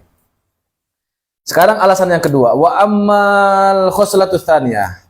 Adapun bagian yang kedua, kira-kira begitu, atau kebiasaan yang kedua, penjelasan yang kedua, allati tujibu taqdimal ilm, yang mana kita harus mendahulukan ilmu daripada ibadah. Fahiya annal ilma an-nafi'a, sesungguhnya ilmu yang bermanfaat itu yuthmiru khasyatallahi ta'ala wa mahabatahu, itu akan membuahkan hasil. Kalau ilmu kita betul-betul bermanfaat, itu akan berdampak khasyah kepada Allah, kita akan takut kepada Allah, dan juga akan muncul mahabbah, bukan mahabbah ya, mahabbah, rasa takut, segan kepada Allah. Kalau khasyah itu, saya cari maknanya, khasyah itu takut karena kagum, kalau mahabbah itu takut karena segan.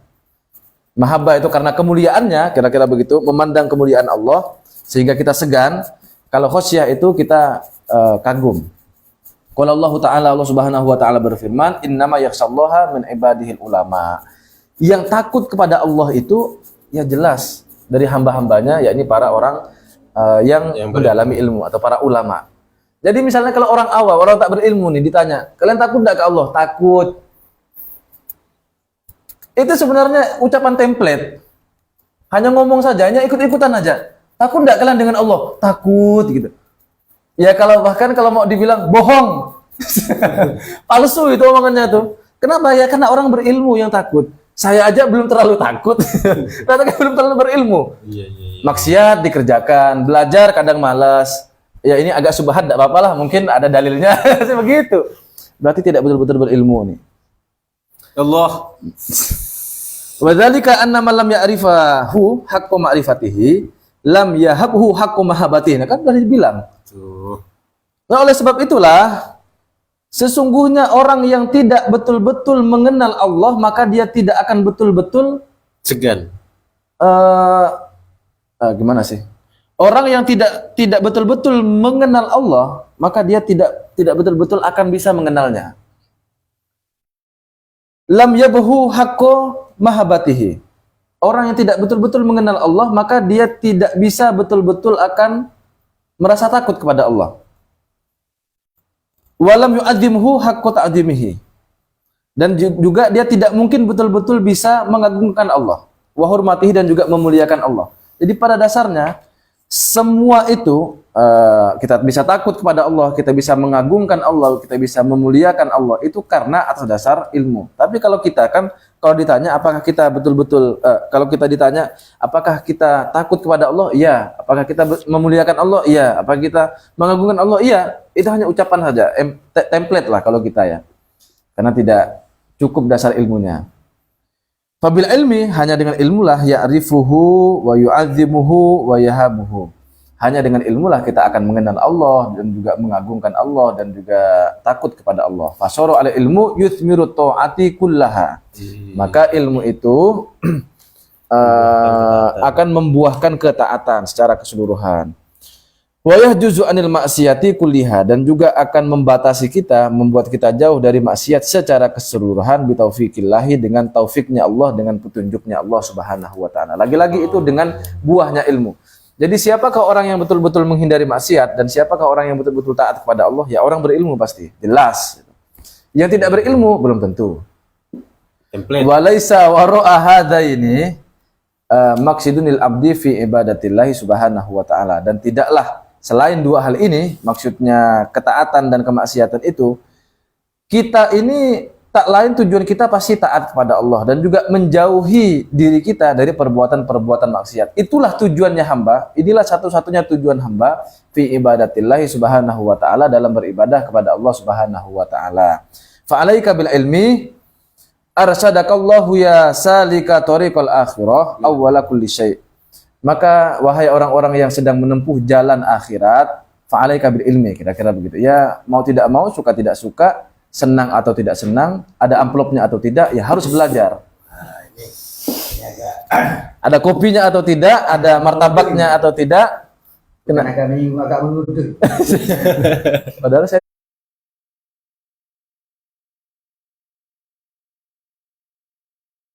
amplopnya tertukar gitu ya.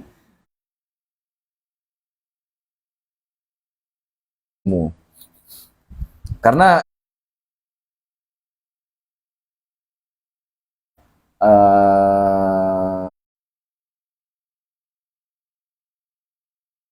taufik, yang memberikan taufik, dan juga dengan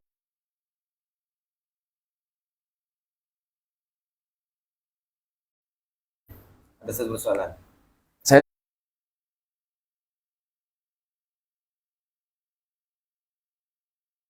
Apa namanya, buahnya ilmu adalah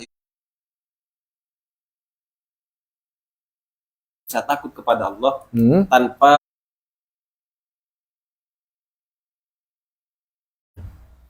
berkaitan dengan tauhid. Taufik atau memberikan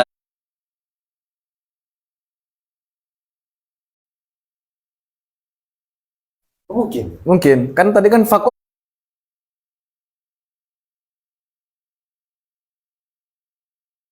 awalnya nih langsung diberikan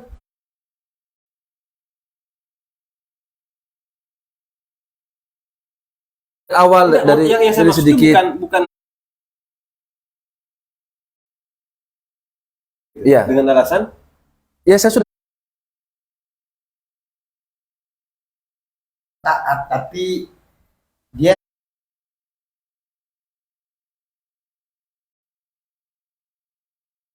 kemudian orang yang tidak berilmu berarti tidak taat. Enggak.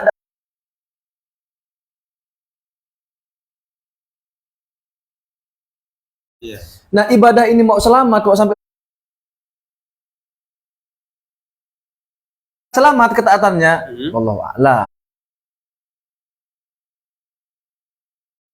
atas pada orang itu berilmu atau tidak untuk menerima. Kalau orang tidak punya dasar ilmu pengetahuan,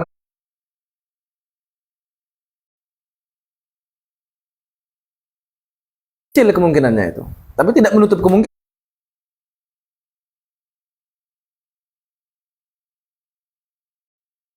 Dia dapat ilmu laduni dulu kepada dia, kemudian membedakan ilmu dengan taufik. Karena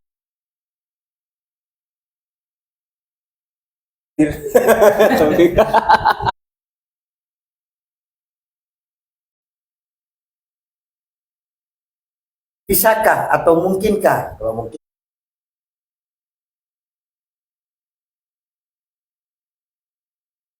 itu maksudnya, Ustaz ya. adapun ketaatannya gini aja lah, orang awam kan banyak kan. Itu maksud saya. enggak, yang saya sasar tuh bukan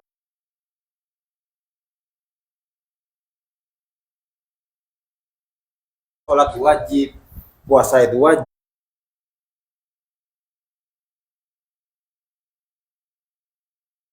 Punya ilmu, jalannya ada.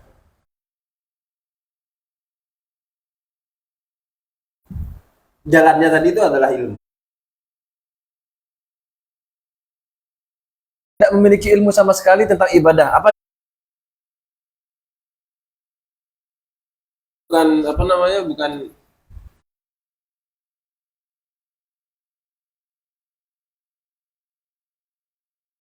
atau pernah dengar tentang Islam sentingan?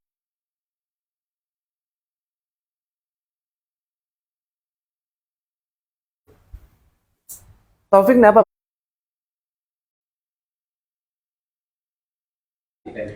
Dapat hidayah tanpa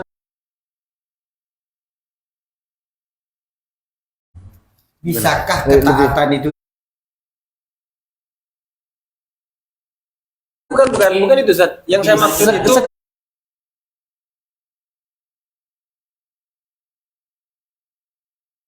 Kuasa Allah. ya betul.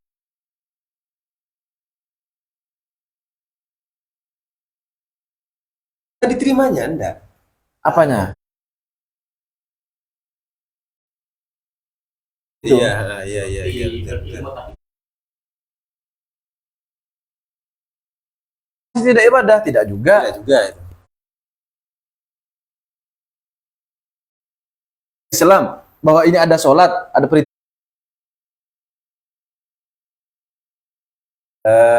Ada orang tidak tahu kalau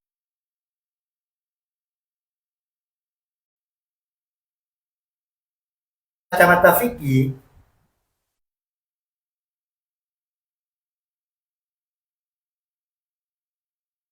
tauhidnya. Mardud itu maksud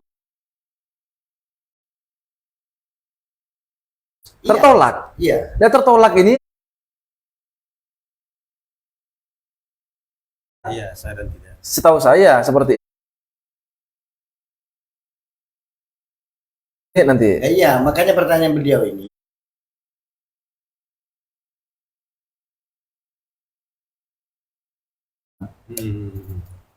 Seperti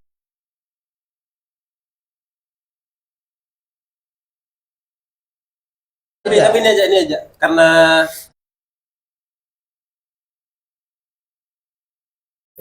nanti akan ini ya yang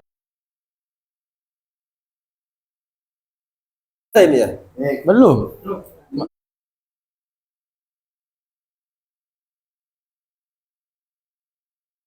Sini apa? Coba lihat wifi.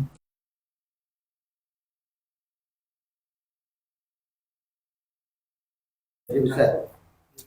Sampai mana?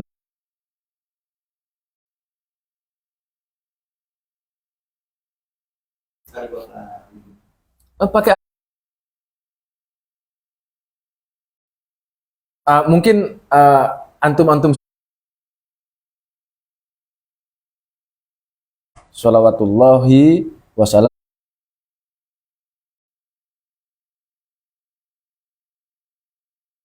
Muhammad Shallallahu Alaihi Wasallam yang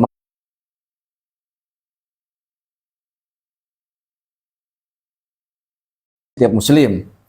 Famal ilmu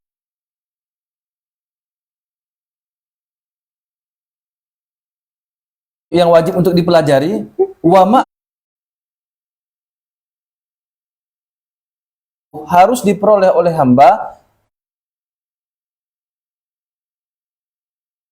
fil jumlati salah satu.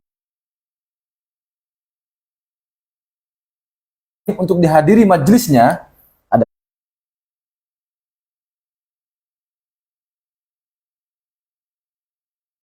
yakni ilmu sir, maksudnya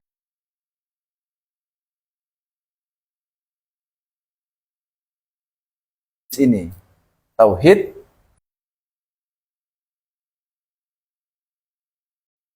Kita eksperimennya kan asatid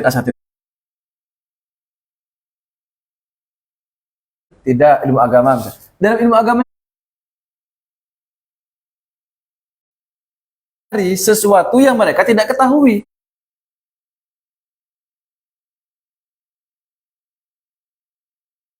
Itu wajib dipelajari.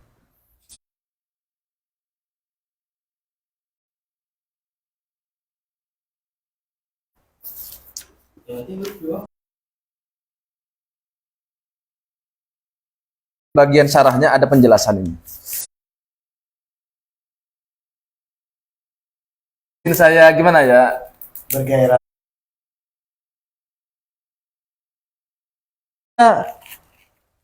Tidak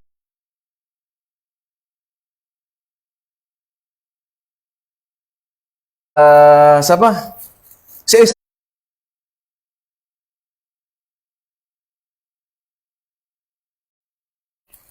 Ada 4 golongan nih.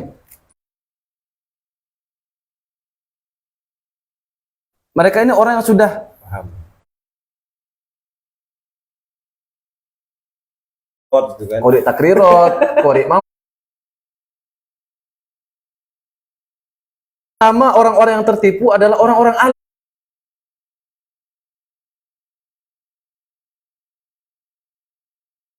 Tertipu orang-orang itu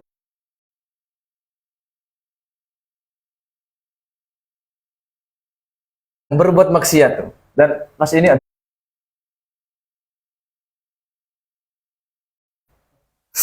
bagus. Emang- Hati dengan pembelaan-pembelaan seperti itu. Nah, Kayaknya mau menyudutkan orang awam seolah kita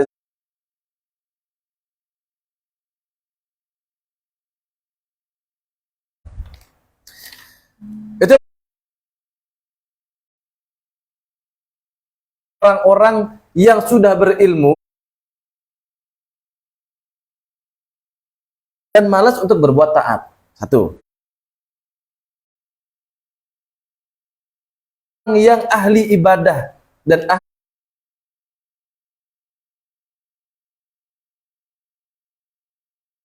contohnya yakni mereka yang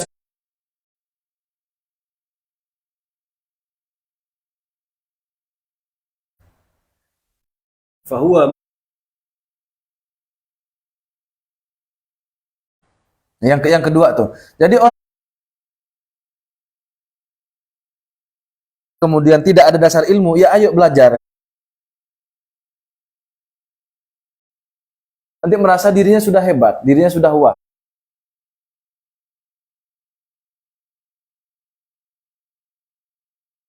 Loh, saya tidak dipanggil ustadz.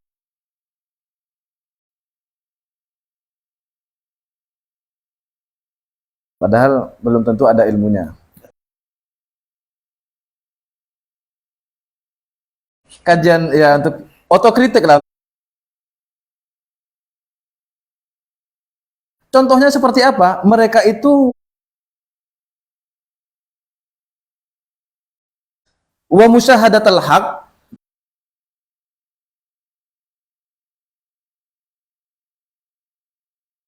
wal wusul ilal qurb.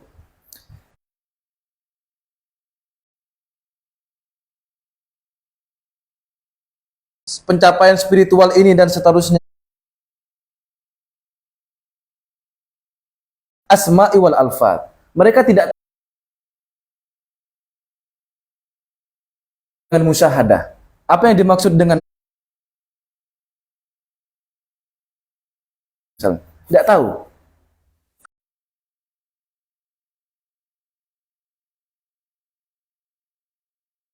Mari kita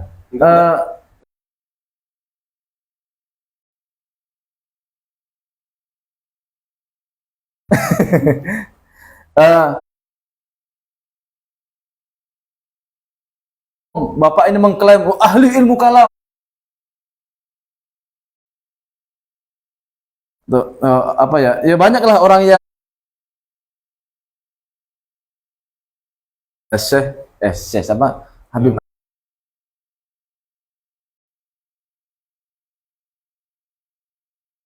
itu. Yang keempat adalah arbabul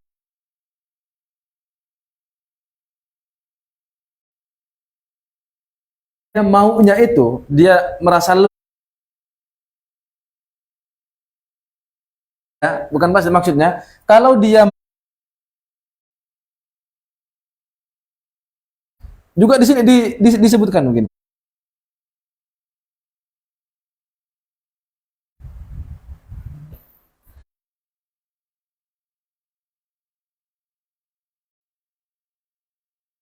di sini dijelaskan bahwa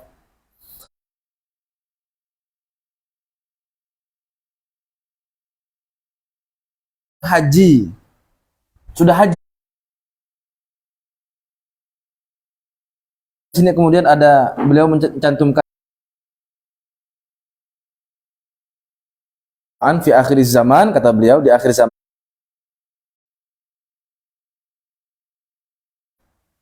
yuhawwinu alaihim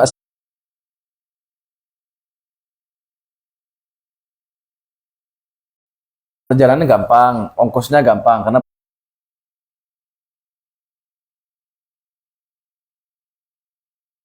itu digunakan untuk